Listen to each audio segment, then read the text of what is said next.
नमस्कार मित्रांनो, आपलं स्वागत आहे पुन्हा एकदा मिनी ब्लॉगमध्ये। आज आपण कालच्या मागच्या ब्लॉगवानी आपण आज मी बकऱ्या चारायला घेऊन आलो होतो। एक रिक्वेस्ट आहे, तुम्ही माझा संपूर्ण ब्लॉग पाहत नाही आणि तुम्ही ब्लॉग पाहता एक सबस्क्राईब आणि लाईक करा। एक फॉलो आणि एक लाईक ना काय होईल तुमचं?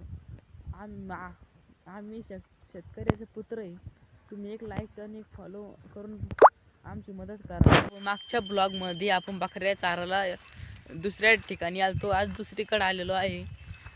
तुम्ही माझे पूर्ण ब्लॉग पाहत असेल तर मी मागच्या ब्लॉगमध्ये त्या बकरीचं नाव सांगितलं होतं। तुम्ही मला कमेंटमध्ये नक्की सांगा या बकरीचं नाव काय आहे। इथं ना मी मागच्या ब्लॉगमध्ये सांगितलं होतं या बकरीचं तुम्ही मला नाव सांगा।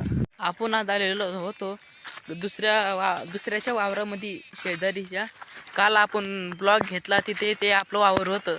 यांच्या वावरामध्ये कसे आंबे आहे। तुमच्या शेतामध्ये आंबे असेल तर कमेंटमध्ये सांगा। असे आंबे लागलेले आहे। ही सरकी आहे, या सरकी एक कापूस पूर्ण तळलेले आहे। या झाडाचं नाव आणि या झाडाला येणारे या फुलं कशासाठी उपयुक्त आहे कमेंटमध्ये नक्की सांगा। हे फुलं कायसाठी कामं येतात। आमच्या गावातला बाजार राहतो।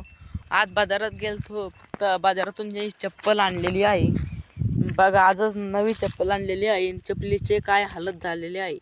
हिला आणून आणखीन 2 तास बी नाही झाले, पण हालत बघा। असाच मित्र हो शेतकऱ्याचे हाल। शेतकरी खूप कष्ट करून एक चप्पल पायामध्ये ती शेतामध्ये शेतकरी ना त्यांच्या पायातले बी चपला अशाच होत्या। इथून ब्लॉग खूप लांब झालेला आहे म्हणून इथून ब्लॉग स्टॉप करतो। जाता एवढंच बोलतो, हॅपी होली।